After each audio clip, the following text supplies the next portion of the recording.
Everybody, आज हम लोग स्टडी करने वाले हैं समाज शास्त्र सोशोलॉजी में वर्ण व्यवस्था। वर्ण व्यवस्था यानी वर्ण सिस्टम, द वर्नाज। और इसमें हम लोग क्या स्टडी करेंगे? इसमें देखेंगे कि वर्ण व्यवस्था क्या है। वर्ण व्यवस्था क्या है। सेकेंड में हम लोग समझेंगे कि वर्ण व्यवस्था शब्द सर्वप्रथम सबसे पहले कहां से आया और उसका उद्भव कैसे हुआ, ओरिजिनेशन ऑफ द वर्ण व्यवस्था। वर्ण व्यवस्था आखिर आया तो कहां से आया। आगे देखेंगे कि वर्ण व्यवस्था को कितने भागों में बांट कर रखा गया है, कितने अलग अलग रूपों में उसको डिवाइड करके रखा गया है, प्रकार देखेंगे। और नेक्स्ट देखेंगे कि आखिर वर्ण व्यवस्था बनाया गया, प्राचीन काल में वर्ण व्यवस्था बनाया गया तो उसका क्या आधार था और उसका क्या महत्व था, कुछ लाभ भी था क्या और कुछ नुकसान भी था क्या, और वर्तमान समय से इसकी तुलना करेंगे, प्रेजेंट टाइम से इसे हम लोग कंपेयर करेंगे कि वर्तमान समय में यानी प्रेजेंट टाइम में वर्ण व्यवस्था का क्या महत्व है। क्या आज वर्ण व्यवस्था पहले जैसे बनी बनाई वर्ण व्यवस्था के अनुसार अकॉर्डिंग टू दैट यह चल रहा है कि नहीं चल रहा है। That's clear. तो आइए समझते हैं हम लोग वर्ण व्यवस्था को। वर्ण व्यवस्था को समझेंगे। वर्ण का मतलब होता क्या है? वर्ण का मतलब होता है रंग। रंग मतलब होता है कलर, यानी किस कलर का है, राइट। वर्ण का मतलब है रंग और रंग मतलब कलर। तो यहां देखिए, समाज को वर्ण व्यवस्था में बनाने के लिए रंग को आधार बनाया गया, यानी वर्ण को आधार बनाया गया। वर्ण मतलब रंग को आधार बनाया गया। दूसरा किसको आधार बनाया गया? कर्म को आधार बनाया गया। फिर किसको बनाया गया? जन्म को आधार बनाया गया। जन्म को आधार बनाया गया। देखिए, इन्हीं तीन चीजों को बेस में रखकर, इन तीन फैक्टर्स को मिड पॉइंट में रखकर, इन तीन बिंदुओं को सेंटर पॉइंट में रखकर और वर्ण व्यवस्था को डिजाइन किया गया है, वर्ण व्यवस्था को बनाया गया, राइट। प्राचीन भारत में हम लोग पहले भी पढ़ चुके हैं आश्रम व्यवस्था, जिसमें बताए थे कि वैदिक काल में आश्रम व्यवस्था आया था। तो पहले वर्ण व्यवस्था आया, उसके बाद ही आश्रम व्यवस्था आया है, यानी कि यह भी वैदिक काल से ही रिलेटेड है। लेकिन आश्रम व्यवस्था वैदिक काल का सेकेंड वाला फेज था, जिसे हम लोग कह रहे थे उत्तर वैदिक काल, और यह उससे पहले वाला फेज है जिसे हम लोग कहेंगे ऋग वैदिक काल। तो वर्ण व्यवस्था क्या है इसको तो हम लोग देख लिए। वर्ण का मतलब है रंग। रंग के आधार पर आगे चलकर कर्म और जन्म के आधार पर ही वर्ण व्यवस्था को बनाया गया है। अब थोड़ा हम लोग वैदिक काल को समझें डिटेल में, ताकि वर्ण व्यवस्था और पुरुषार्थ, पुरुषार्थ से ही रिलेटेड है हमारा आश्रम व्यवस्था, तो इसको भी हम लोग बहुत अच्छे से समझ पाएंगे। तो देखिए, यहां पर एक काल है वैदिक काल। प्रीवियस लेक्चर को याद कीजिए, पहले वाले लेक्चर में हम लोग स्टडी कर चुके हैं वैदिक काल यानी वैदिक पीरियड। That's clear. और हम लोग क्या देखे हैं? वैदिक काल को, वैदिक पीरियड को हम लोग दो भागों में बांट दिए थे। याद कीजिए जरा। जी सर, याद है। वैदिक काल को हम लोग दो भागों में बांट दिए थे। और वैदिक काल का टाइम क्या था? तो वैदिक काल का टाइम था 1500 ईस्वी पूर्व से प्रारंभ होकर 500 ईस्वी पूर्व तक, 500 बीसी तक का जो टाइम था, इसको हम लोग वैदिक काल कह रहे थे। इसको दो ग्रुप में, दो भाग में बांट दिए थे। पहला था हमारा ऋग वैदिक काल, ऋग वैदिक पीरियड, और दूसरा था हमारा उत्तर वैदिक काल। दूसरा है हमारा उत्तर वैदिक काल यानी पोस्ट वैदिक पीरियड, दैट्स क्लियर। ऋग वैदिक पीरियड और पोस्ट वैदिक पीरियड, ऋग वैदिक काल और उत्तर वैदिक काल, क्लियर। यानी पहले ऋग्वैदिक आया फिर उत्तर वैदिक काल आया है। अब यहां समझेंगे कि ऋग्वैदिक काल में आपका आया है वर्ण व्यवस्था। जिस वर्ण व्यवस्था की हम लोग चर्चा करने वाले हैं, वर्णाज सिस्टम, यह वर्ण व्यवस्था का जिक्र कब आया? ऋग्वैदिक काल में आया। और उत्तर वैदिक काल में क्या आया? यहां आश्रम व्यवस्था, जिसका स्टडी हम लोग कर चुके हैं, आश्रम व्यवस्था। तो इस आश्रम व्यवस्था का कुल संख्या कितना पढ़े थे? 4 पढ़े थे। आश्रम व्यवस्था उत्तर वैदिक काल का है और वर्ण व्यवस्था ऋग वैदिक काल का है। आई होप कि यहां तक कोई दिक्कत नहीं होगा, पूरी तरीके से अच्छे तरीके से समझ में आ गया होगा और आप लोग इसको नोट डाउन कर लीजिए। तो जी सर, यह बहुत अच्छे तरीके से यहां से समझ में आ गया। कभी कभी प्रश्न आ जाता है कि क्रम से सजाएं, पहले कौन फिर कौन। तो अगर आप स्टोरी के रूप में, कहानी के रूप में इस चीज को समझे हैं कि पहले वर्ण व्यवस्था आ रहा है, उसके बाद आश्रम व्यवस्था आ रहा है, तो आप आराम से इसको सजाकर अरेंज करके रख सकते हैं।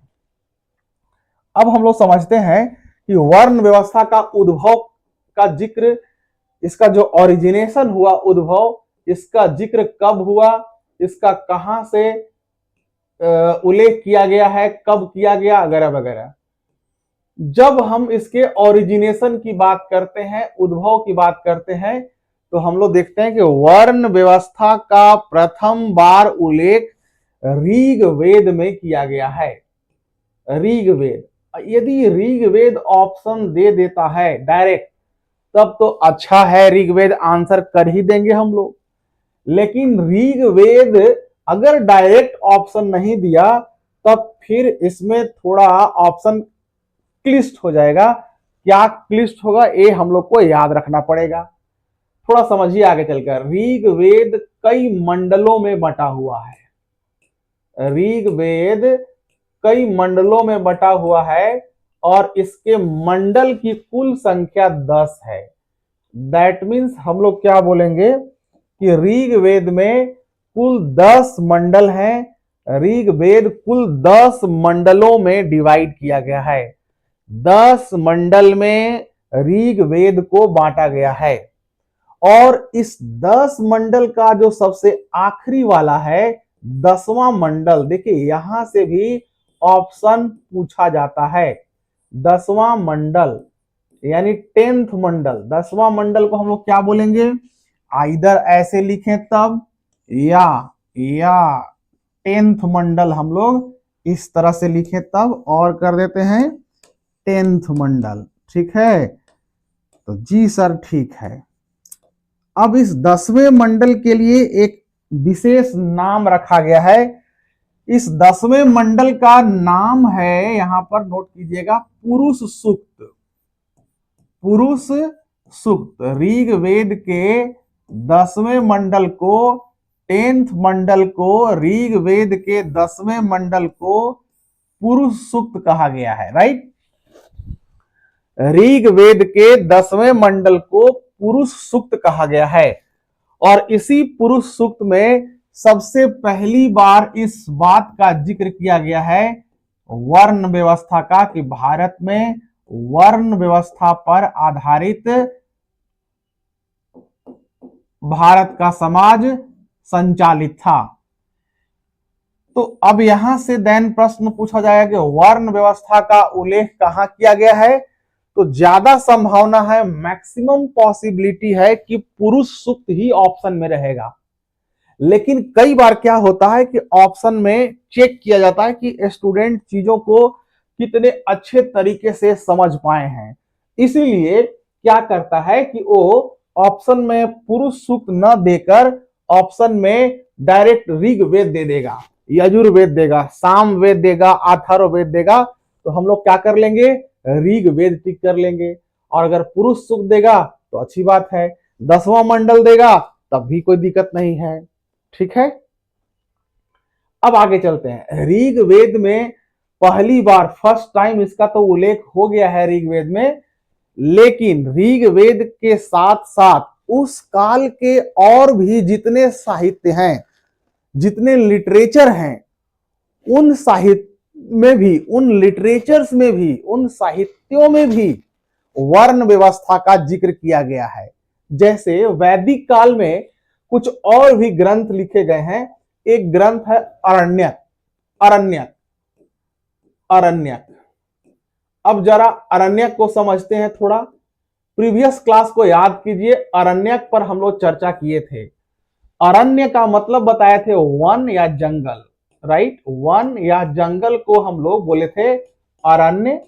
वन या जंगल को क्या बोले थे? अरण्य। और वन में जो ग्रंथ लिखा गया उसको कहा गया अरण्य ग्रंथ, राइट। तो कुछ उपनिषद हैं, कुछ अरण्य ग्रंथ हैं। जैसे छांदोग्योपनिषद एक उपनिषद है। उपनिषद, उपनिषद को भी हम लोग समझे थे कल। उपनिषद, उपनिषद क्या है? वेद का ही छोटा रूप। वेद पर टिक्का टिप्पणी किया गया है। वेद को और ज्यादा स्पष्ट बनाया गया है उपनिषद के माध्यम से। और उपनिषद को हम लोग क्या बोले थे? उपनिषद एक वेदांत है।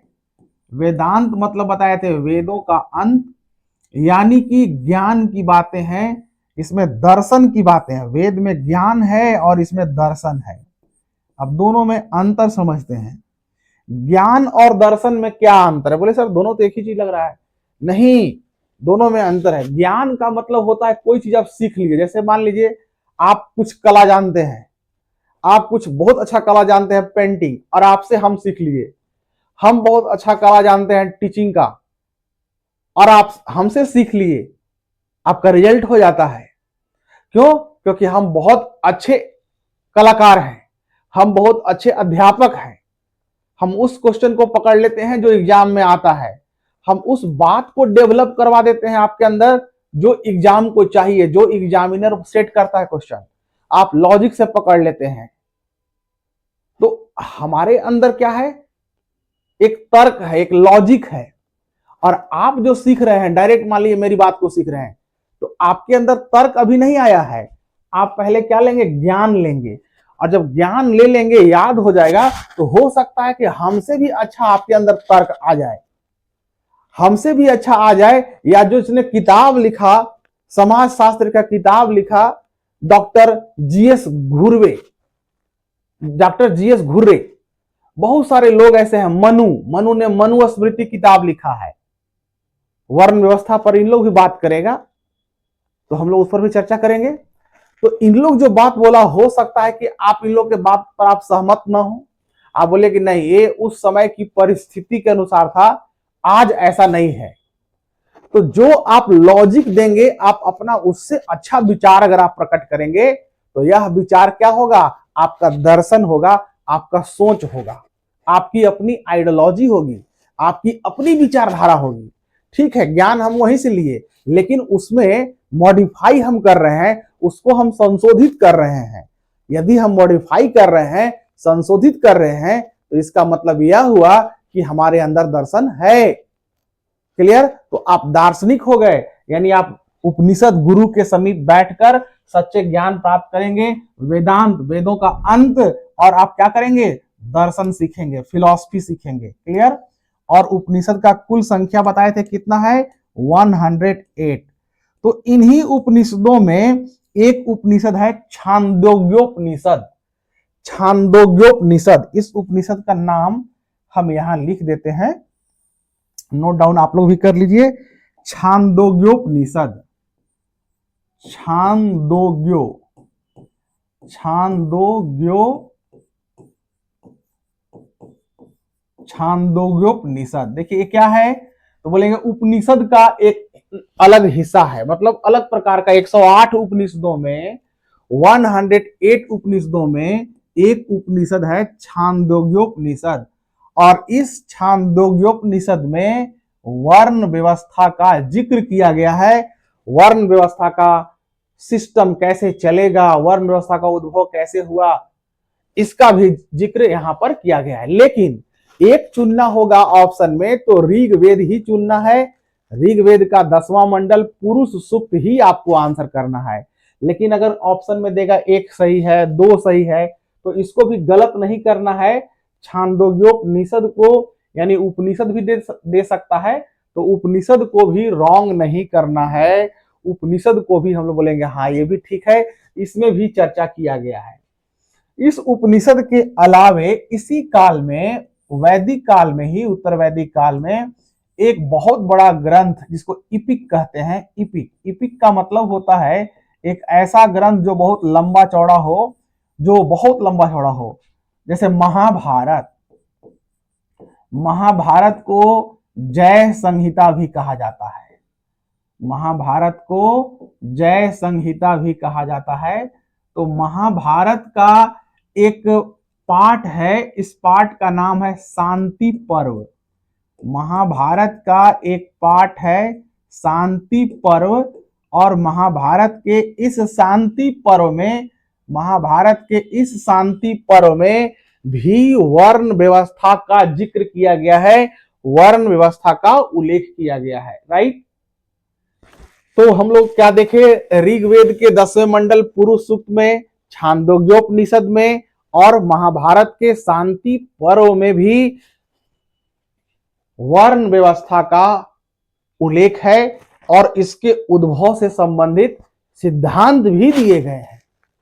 तो आइए अब हम लोग आगे चलते हैं कि वर्ण का विभाजन का आधार क्या था।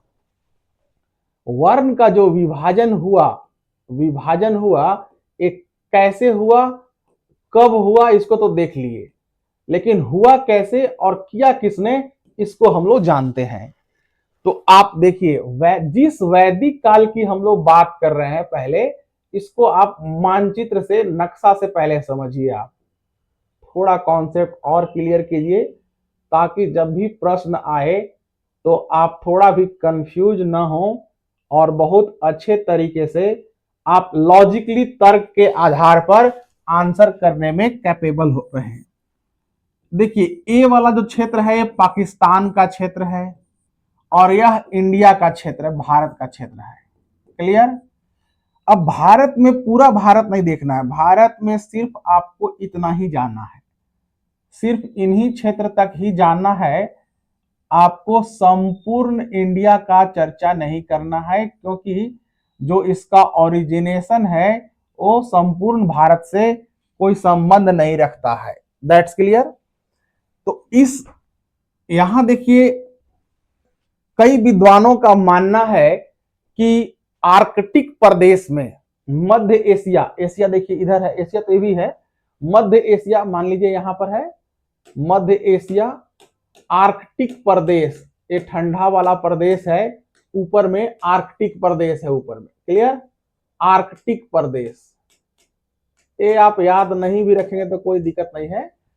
आर्कटिक प्रदेश है रीजन, यहां से चलकर, ये बड़ा बर्फ वाला एरिया देखिए, थोड़ा समझिएगा।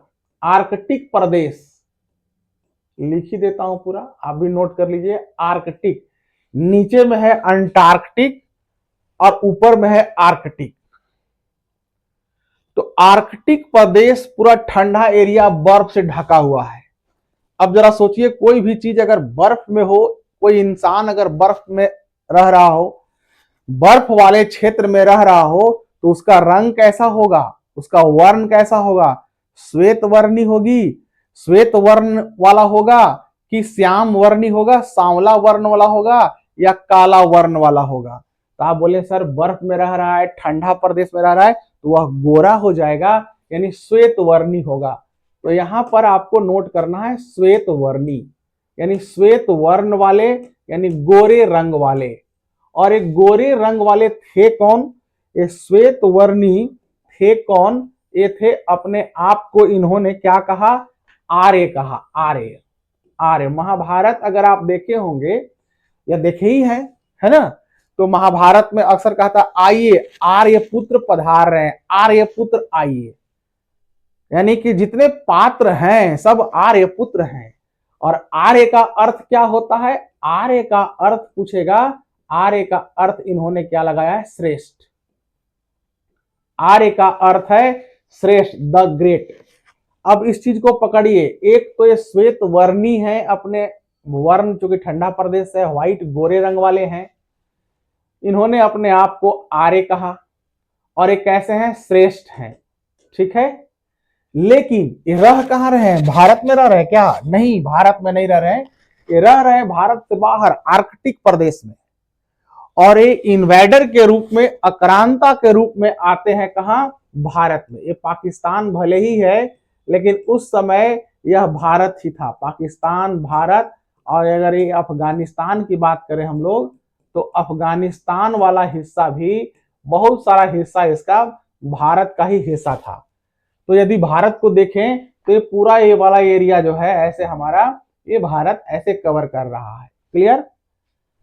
तो यहां जो रह रहे हैं भारत में, जो ओरिजिनल मूल भारत है, यहां जो लोग रह रहे हैं, यहां पर जनजाति रह रहे हैं, ट्राइब्स रह रहे हैं। प्रोटो ऑस्ट्रेलाइड प्रजाति भी एक टॉपिक पढ़ना है हम लोग को, रेसेस। प्रोटो ऑस्ट्रेलाइड और मंगलोइड प्रजाति के लोग यहां रह रहे हैं। और इनको इन लोगों ने क्या कहा? अनार्य कहा, अनार्य। तो दो ही वर्ड है, सिंपल। अगर उधर से आया आर्य, तो यहां के मूल लोगों को इन लोगों ने क्या कहा? अनार्य कहा। कहा कि आर्य नहीं है, अनार्य है। यानी ये जो अनार्य है, जो भारत में, अब इसको रंग देते हैं। भारत में जो है, देखिए ये वाला रीजन में जो इंडिया में रहने वाले लोग हैं, ये लोग क्या हैं? अनार्य हैं। और अनार्य का रंग कैसा होगा? काला होगा, काला होगा, ब्लैक इन लोग का रंग है। और इसको इन लोगों ने कहा ये अछूत है, अछूत है। अब दोनों के बीच युद्ध हुआ और आर्य श्रेष्ठ घोड़ा चलाने में, घुड़सवारी करने में माहिर थे, जिसके कारण आर्यों को सफलता मिल गई और अनार्य हार गए। चारों तरफ गोरे लोग छा गए और जो देखिए बचा हुआ है, काले काले लोग स्पॉट छोड़ दिए, वो अनार्य हैं। तो इन लोगों ने, अच्छा, वेद भी कौन लिखा? वेद भी आर्य लोग लिखा। ऋग्वेद कौन लिखा? यजुर्वेद, सामवेद, अथर्ववेद। फिर उसका उपनिषद कौन लिखा? अरण्यक कौन लिखा? सब के सब आर्य लोग ही लिखे हैं, आर्यों ने ही लिखा। तो स्वाभाविक है कि जो लिखेगा वो अपना बड़ाई तो करेगा ही करेगा।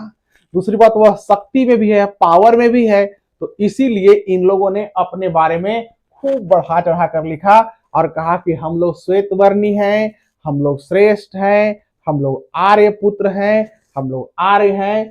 ये कभी नहीं कहा कि हम लोग लुटेरे हैं, ये कभी नहीं कहा कि हम लोग बाहर से आके यहाँ गरीब लोगों को मार दिए ना। और ये अनार्य हैं, ये अछूते हैं, एक काले हैं। तो बस अब यहीं से वर्ण दो भाग में बट गया मुख्य रूप से, एक श्वेत वर्ण और एक अश्वेत वर्ण, यानी एक काला वर्ण और एक गोरा रंग।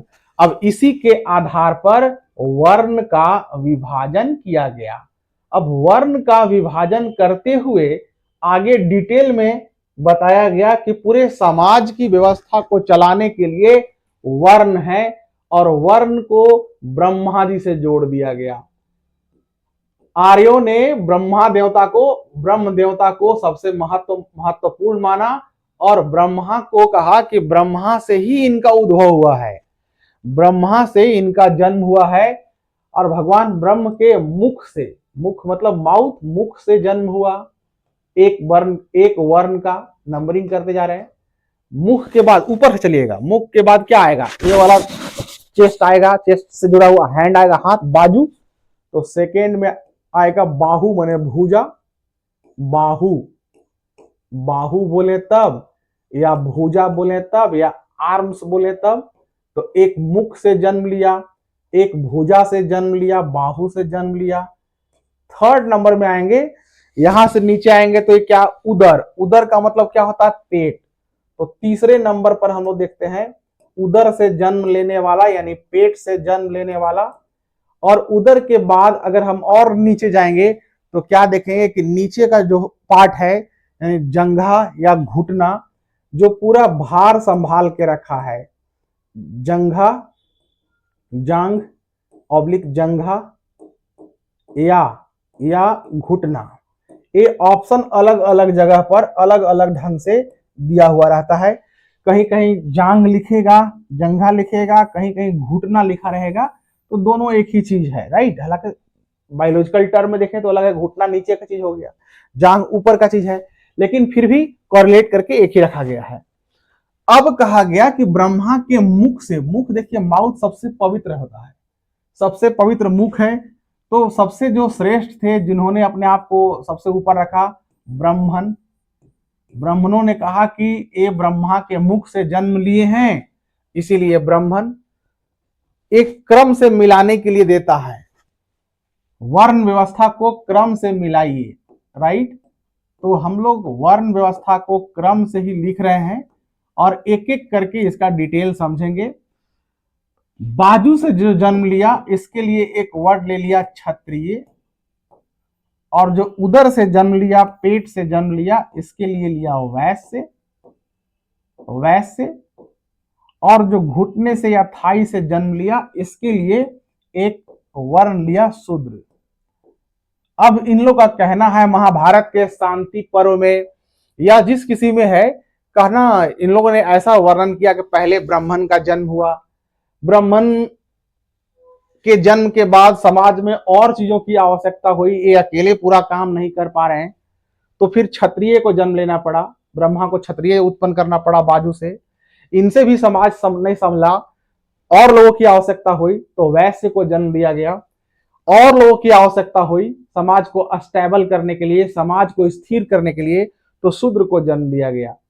तो इस प्रकार से चार वर्णों के मिल जाने से, चूंकि है तो ब्रह्मा के ही अंग, इसीलिए मानव ब्रह्मा के संतान है, तो सब में समानताएं तो हैं, लेकिन फिर विभिन्नताओं किस बात की, पार्शियलिटी किस बात का। तो इंसान होने के नाते समानता थोड़ा, लेकिन विभिन्नता भर भर के है। विभिन्नता कहां कहां है भर भर के, तो उसको देखेंगे हम लोग विभिन्नताएं। अब देखिएगा, फिलहाल ये आपको याद रखना होगा, कहानी स्टोरी के रूप में बताए। मुख से जन्म लिया ब्राह्मण, बाहु भुजा से लिया क्षत्रिय, उदर यानी पेट, उदर को यहाँ पेट भी हम लोग लिख सकते हैं, अगर उदर नहीं देगा पेट ऑप्शन देगा तो पेट भी लगा देंगे। पेट या उदर से जन्म लिया वैश्य, और जांग या जंघा से जन्म लिया शूद्र।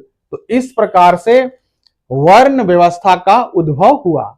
अब हम लोग एक एक करके ब्राह्मण, क्षत्रिय, वैश्य और शूद्र के कर्तव्यों को समझते हैं कि आखिर इनका क्या काम था, समाज में लाया गया तो किस कारण से इनका महत्व रहा, और फिर देखेंगे कि वर्ण व्यवस्था का क्या महत्व था, क्या वर्ण व्यवस्था कुछ लाभदायक था। फिर मनु की विचारधारा देखेंगे और डॉक्टर जीएस घुर्रे का विचार देखेंगे। डॉक्टर जीएस घुर्रे, तो आप यहां देख लीजिए, पहले ब्राह्मण को चलते हम लोग। ब्राह्मण जो वर्ण है, यह प्रथम वर्ण है, फर्स्ट वर्ण है, और सभी समाज के चारों वर्णों में ये सबसे श्रेष्ठ वर्ण थे। इनको नंबर 1 स्थान दिया गया है। श्रेष्ठ वर्ण होने के कारण समाज में इनकी प्रतिष्ठा बहुत अच्छी है, समाज में इनकी प्रतिष्ठा बहुत अच्छी है। और ये क्या करेंगे, मुख से जन्म लिए हैं तो मुख से बोलने का काम करेंगे, यानी ये अध्ययन करेंगे, अध्यापन और अध्ययन।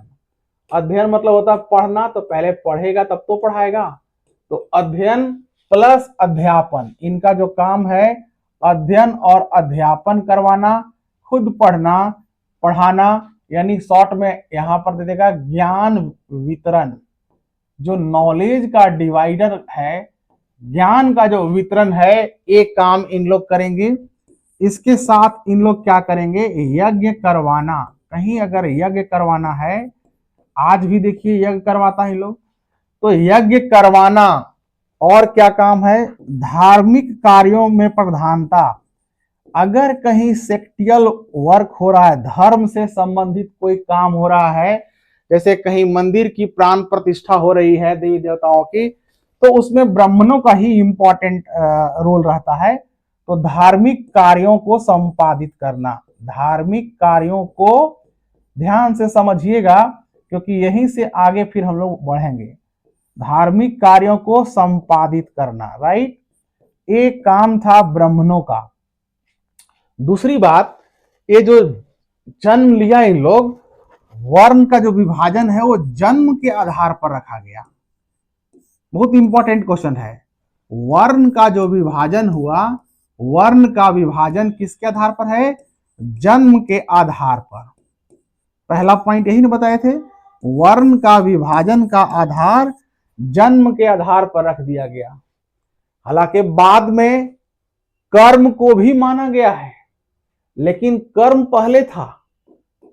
कर्म को भी थोड़ा महत्व दिया गया है ऋग वैदिक काल में, कि वर्ण को कर्म से जोड़ दिया गया।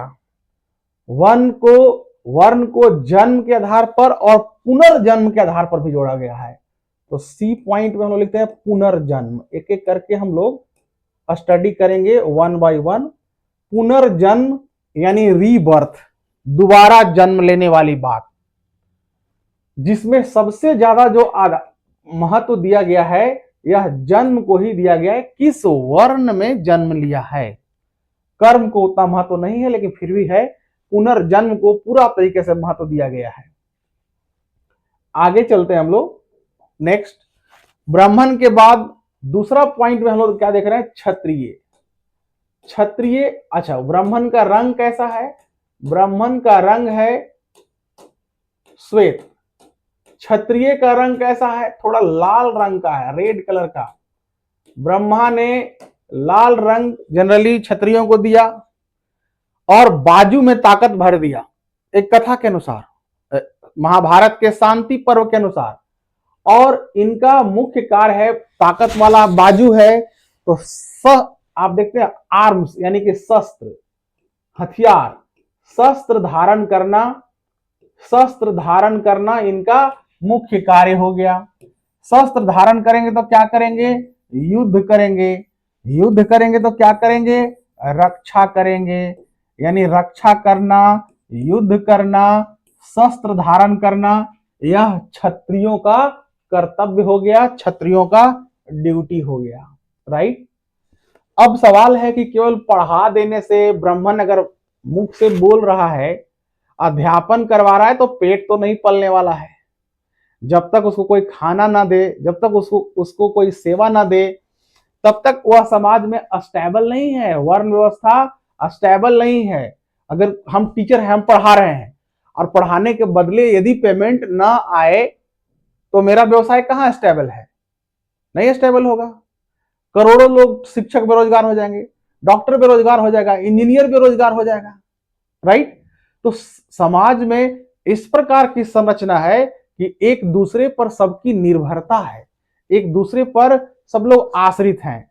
आप कुछ और काम करेंगे और उस काम के बदले में जिसके लिए करेंगे वो आपको कुछ और देगा, और एक दूसरे से बॉन्डिंग बना हुआ है। तो समाज के स्थिरता के लिए अलग अलग प्रकार का कर्म होना जरूरी है। लेकिन उस समय वर्ण को आधार दिया गया कि भाई जो जिस वर्ण में है वैसा ही काम करेगा।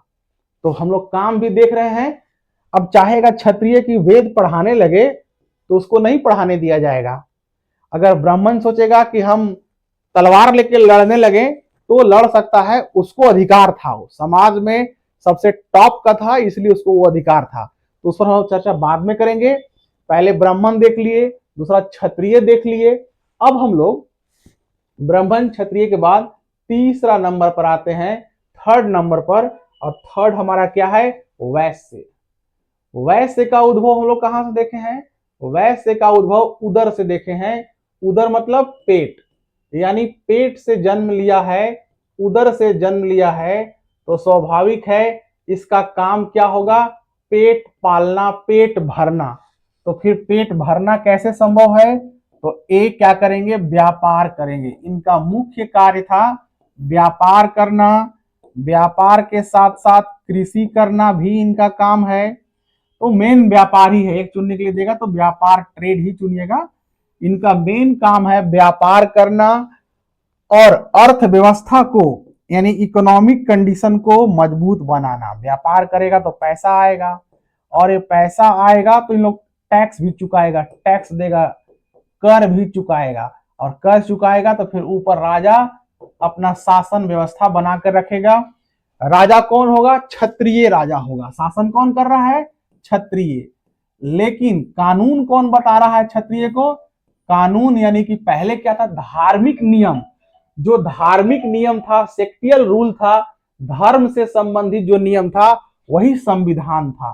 तो यहां पर संविधान का डीलिंग कौन करेगा? ब्राह्मण। धर्म की जो बातें हैं, धर्म में जो नियम कानून लिखा हुआ है वही है संविधान। तो ब्राह्मण बताएगा, क्षत्रिय शासन करेगा, और व्यापार करके अर्थव्यवस्था का उपाय, अर्थव्यवस्था का अर्जन कौन करेगा? वैश्य करेगा। उसके बाद अगला वर्ण, कर्म सबका देख रहे हैं ना, काम देख रहे हैं। इसी काम के आधार पर इनका स्टेबिलिटी और अनस्टेबिलिटी पर हम लोग चर्चा करेंगे। चौथा वर्ण जो है, फोर्थ नंबर, यह है शूद्र। यहां से भी इंपॉर्टेंट क्वेश्चन पूछा जाता है। शूद्र जिसका जन्म घुटनों से हुआ या जिसका जन्म जंघा से हुआ, घुटना या जांग, यानी कि बॉडी का सबसे निचला हिस्सा से है और सबसे निचला हिस्सा ही भार थामता है। ऊपर वाला तो बोल के निकल गया, बाजू वाला भी निकल गया, पेट भर दिया, सारा लोड अगर बढ़ रहा है, हैवी वेट हो रहा है, संभालेगा कौन? पैर। अगर पैर कमजोर है तो गिर जाएगा। ऐसे गिरेगा कि नहीं गिरेगा? जी सर, गिरेगा। यानी शूद्र जो है समाज का बड़ा स्ट्रांग वर्ग है, लेकिन इसको सबसे खराब दिख रहा है। सबसे खराब कंडीशन में इसको माना जा रहा है, सबसे निम्न श्रेणी का रखा गया है, निम्न श्रेणी में रखा गया है। आपसे पूछेगा समाज का सबसे श्रेष्ठ वर्ग कौन था, सबसे निम्न वर्ग कौन था? तो हम लोग कहेंगे सबसे श्रेष्ठ वर्ग कौन था? तो बोलिए ब्राह्मण। श्रेष्ठ वर्ग, राजा से भी ऊपर था इन लोग। श्रेष्ठ वर्ण या वर्ग भी दे सकता है। श्रेष्ठ वर्ण कौन था? तो ब्राह्मण। बोले कि राजा से ऊपर, क्षत्रिय से ऊपर था? तो जी हाँ, क्षत्रियों से ऊपर था। ब्राह्मण एक में है, श्रेष्ठ वर्ग या श्रेष्ठ वर्ण है, और शूद्र क्या है? सबसे निम्न वर्ण है, सबसे लो वर्ण में है शूद्राज। और शूद्र का काम ऊपर के तीनों वर्णों का सेवा करना था। बहुत वेरी वेरी इंपॉर्टेंट लाइन है। यह प्रश्न आपसे डायरेक्ट एग्जाम में पूछ लेगा कि किस वर्ण का कार्य तीनों वर्णों का सेवा करना था। तो हम लोग क्या करेंगे? शूद्र का काम तीनों वर्णों का सेवा करना, तीनों वर्णों का सेवा करना, राइट। अब देखिए, जो कृषि कार्य है, एग्रीकल्चर है, एग्रीकल्चर में जमीन की जुताई, जमीन के कुड़ाई, मुख्य रूप से कृषि का कार्य शूद्र ही करेंगे। शूद्र क्या करेंगे? कृषि का कार्य। और शूद्र क्या करेंगे? सेवा। सेवा और कृषि कार्य करना इन शूद्रों का मुख्य कार्य है, मेजर वर्क है। That's clear. व्यापारियों का काम, वैश्य का काम व्यापार करना था।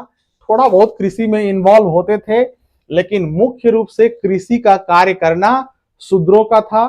और सबसे इंपॉर्टेंट काम जो ये वर्ड आएगा, सेवा करना, शूद्रों का काम था। क्लियर। सबसे निम्न श्रेणी के थे, लेकिन समाज में इनका बहुत महत्वपूर्ण स्थान था। भले ही सम्मान बहुत कम था, लेकिन कर्म के हिसाब से योगदान इनका सबसे ज्यादा था, राइट। तो इस प्रकार से वर्ण व्यवस्था को बनाया गया, वर्ण व्यवस्था को डिवाइड किया गया। मनु, एक मनु है, मनु एक दार्शनिक था, और मनु ने एक किताब लिखा है। इस किताब का नाम है, बुक का नाम है मनु स्मृति। मनु स्मृति। हो सकता है यहां से पूछ ले कि वर्ण व्यवस्था का मनु स्मृति में जिक्र है? बोलेंगे हाँ सर, जिक्र तो है। मनु ने एक बुक लिखा है मनु स्मृति। उस मनु स्मृति में भी वर्ण व्यवस्था का जिक्र किया गया है, और वर्ण व्यवस्था का बड़ा ही कठोरता से जिक्र किया गया है। अब देखिएगा, जरा समझिएगा, वर्ण व्यवस्था का बड़ा कठोरता से जिक्र है, कठोरता से जिक्र है, ठीक है।